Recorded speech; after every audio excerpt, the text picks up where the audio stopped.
Why did you go and make it difficult? Somebody overthought it. It's the KISS method, right? And if you've never heard of what the KISS method is, you're about to get a knowledge bomb.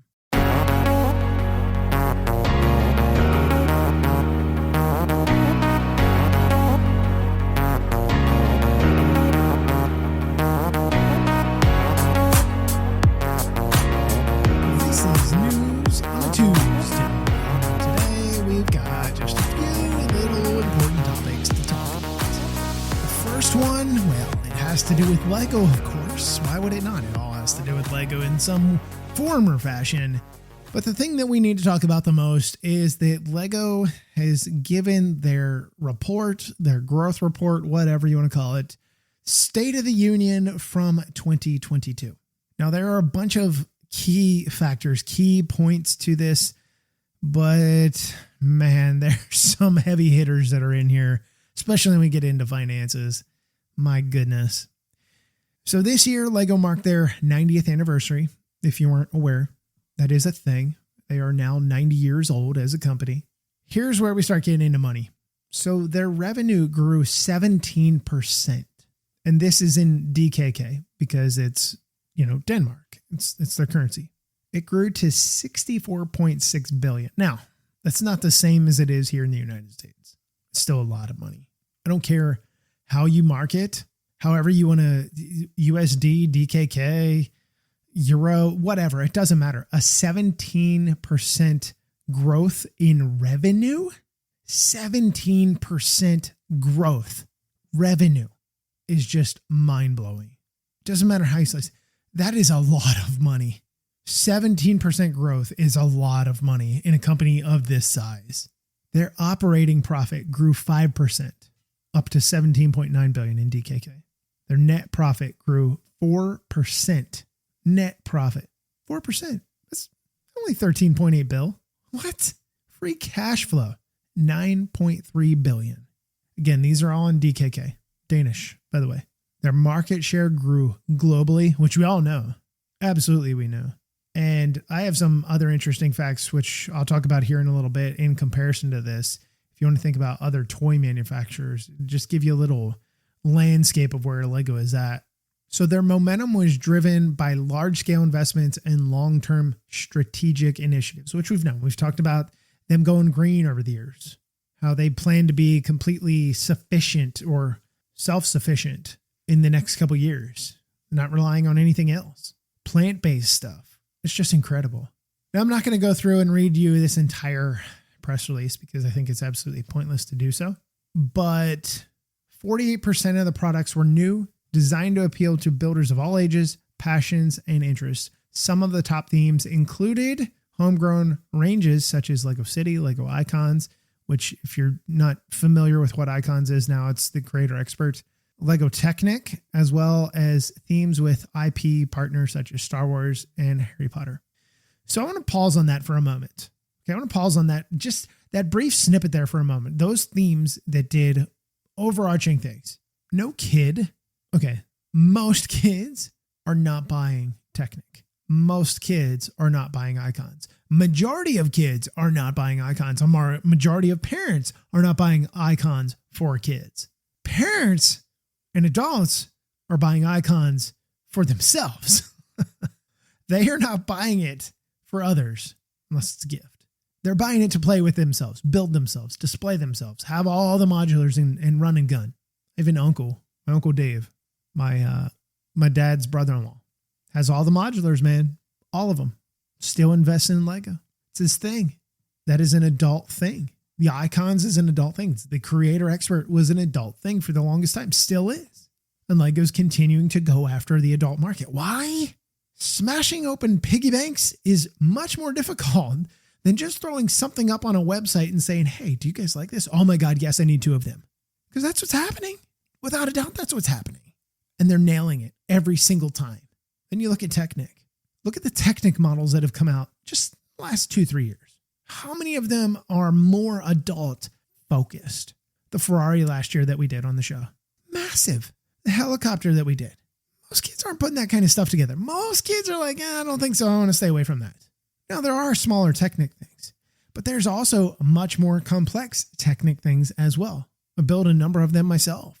I have a number of them in my private collection. Then we look at Lego City. Of course, we know Lego City, it's more of kid-centric and stuff, but here's my thing. So when I have my lug meeting, again, Lego user group, we have our lug meeting here in Dallas-Fort Worth once a month. And after the meeting in the mall, everybody goes and they go shopping.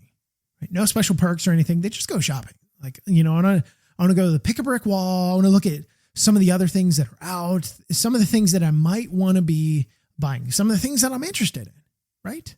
And what ultimately ends up happening is, so with, I think it's the ATV set in Lego City right now, and it's got the otter.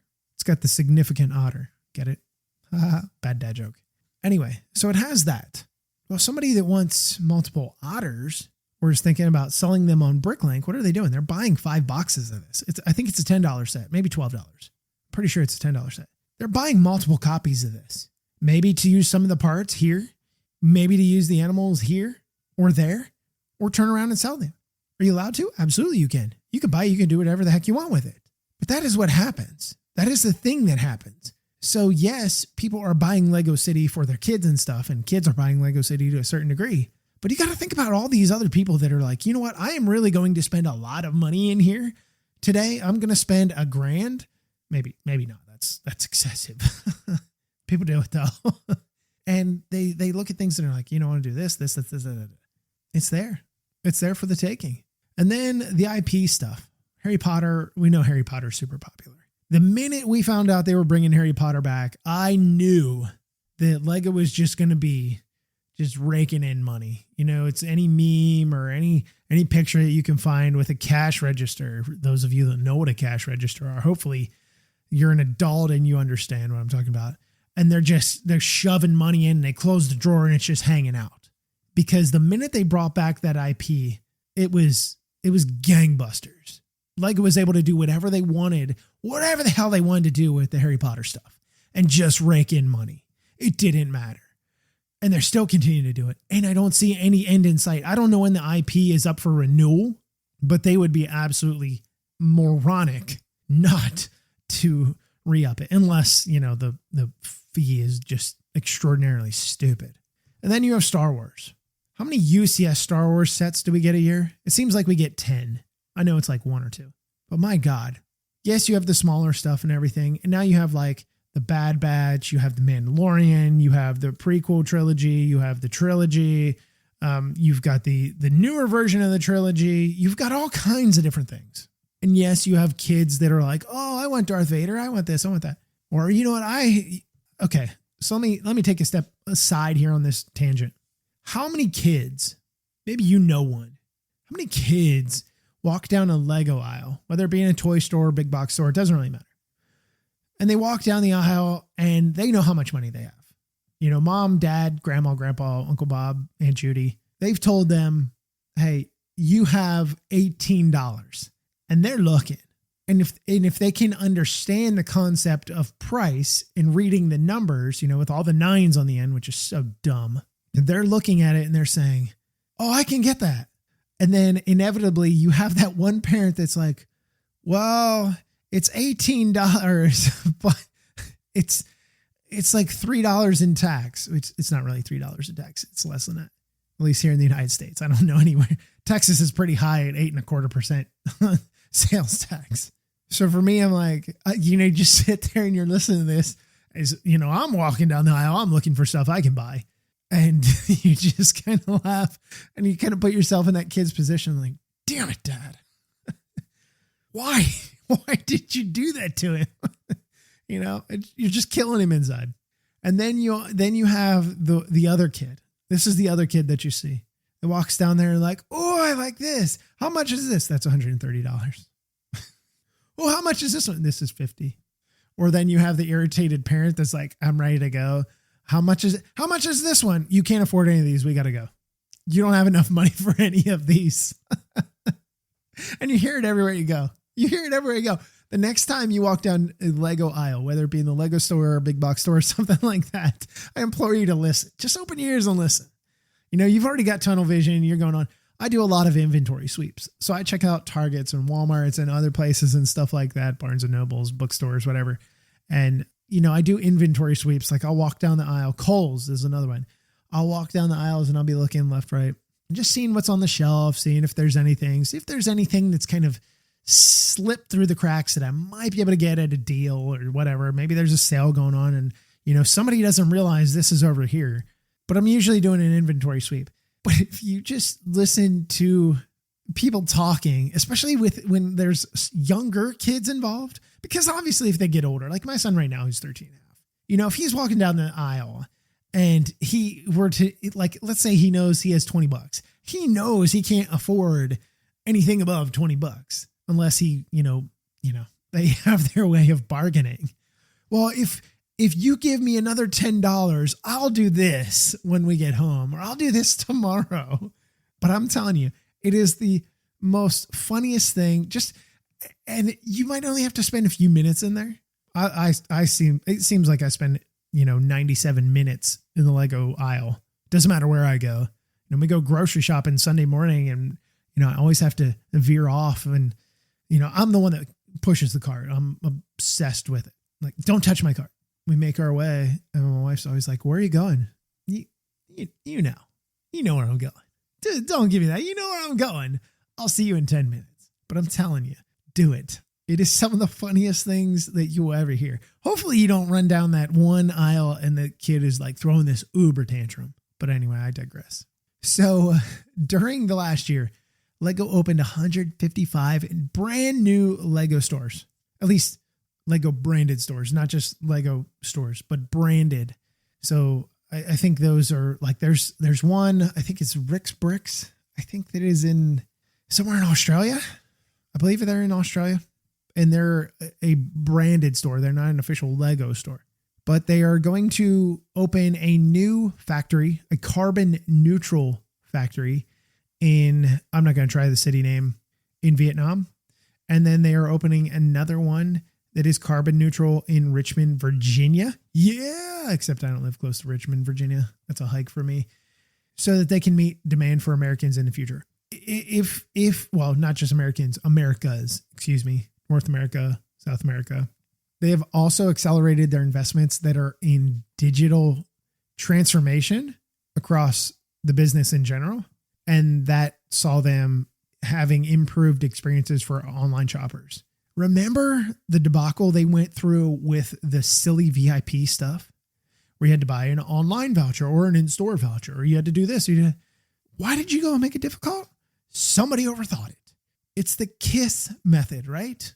And if you've never heard of what the KISS method is, you're about to get a knowledge bomb. Keep it simple, stupid. That's it. Keep it simple, stupid. If the more complex you make things, the more problems you create. Just do the KISS method. So then we already know they're still on track, by the way, by the end of 2025. So we've got another, 2-3 years, essentially, where they're going to have sustainable packaging, which is great. I still haven't seen, I think maybe 1 or 2 sets. Very few. It was very, very, very, very few. But it's nice to know that they are definitely going about that. It's a big deal. So then I read something today, and I can't seem to find the article now. I don't know where it's at. I don't even know which device I read it on. But at with all of this information coming out today, other retailers just went boom. They did all kinds of different things. Well, the interesting thing is this. Lego blew the doors off.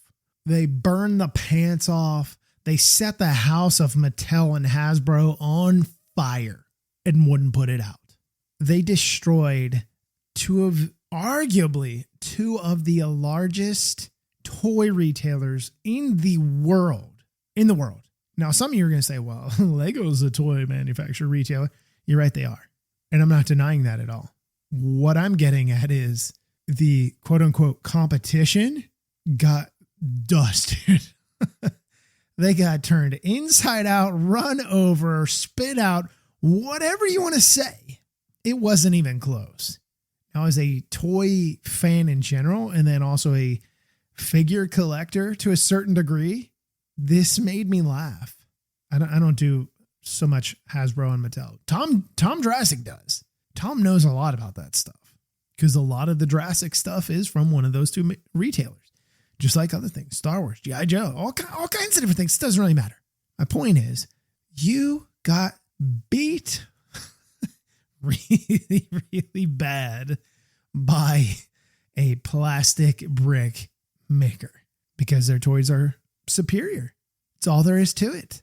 And I know you other plastic collectors out there, that's what I'm going to call you now, the other plastic collectors, OPCs. You lost out in this case. You just did. There's nothing you can do about it. Lego right now is in a spot where they can't lose. They could really make some boneheaded decisions and lose, but right now I really don't see it stopping anytime soon. So I guess we'll see. All right. So the last thing that I wanted to talk about and share with you guys, I'm sure you have seen the tease or whatever that's been out there. It's not something that's hiding that you can't find, that you have to mine the web for. So March 10th is coming up. March 10th is this Friday, and it is Mario Day. Happy Mario Day. And they put out a graphic that says, Happy Mario Day, stay tuned. I like how they did that with the Mario, the word Mario, and they changed the I to a 1. That was kind of cool. This is definitely a teaser. So here's what is going to be happening. They're going to be premiering on YouTube, which I'll attach the link in the show notes so you guys can have it. It will not be available until 24 hours prior to this, is what I've been told. So it's going to say link unavailable or video unavailable, whatever it says, something like that. Don't freak out. That's what it is. If something changes, I'll update it as need be. But they are going to do a YouTube premiere on Friday, March 10th, which is 5 p.m. Billin' time. Okay, CET. 5 p.m. Billin' time. Here, if you live in the central United States time zone, it'll be 10 a.m. for us on Friday. So that gives you a reference point. If you're on the East Coast, it's 9 a.m. If you're out on the West Coast, it's 8 a.m. You better get up and get your coffee. You're going to need it. If you're in Hawaii, Alaska, you're going to be up even earlier. So it's just a rough estimate of when this is going to be. So they're going to be doing two things. They're revealing a new set, and they're going to have a little teaser. So my assumption is the new set, well, I don't know what the new set is going to be. I do know it's not 18 plus. We've been told it's not 18 plus, but it still might be of interest to you. Could be of interest to me. We just have to wait and see. However, as soon as I get more information, I will let you know. I will share it with you. You can find it wherever else. I'm sure it'll be all over the web at that point in time. But yeah. So interesting stuff that is coming. I can't wait to see what the teaser is. Somebody that is a giant Super Mario fan. When I say super, I mean like crazed, not just Super Mario. No, like crazed Mario fan is going to be picking every single piece of that apart. It's like when something new comes out with Jurassic and I chat with Tom outside of the show and he's giving me, what did you see this? And I'm getting little red arrows and stuff. It's like when you turn in a paper, in college or in university and stuff like that, and it comes back and it's got red marks all over it. That's kind of how I feel like sometimes when Tom sends me a photo of something that has been released or whatever. And he's like, do you see this? This could be a reference to this. And I'm not knocking Tom. I think it's just funny because it's absolutely true. I do that with other things and other people do that with other things as well. Star Wars community, especially. I'm looking at you. However, so that is going to wrap up this episode of News on a Tues. A little bit longer, but definitely some good stuff to talk about. And, always love, just getting into it. So until we meet again, I'll talk to you guys next time.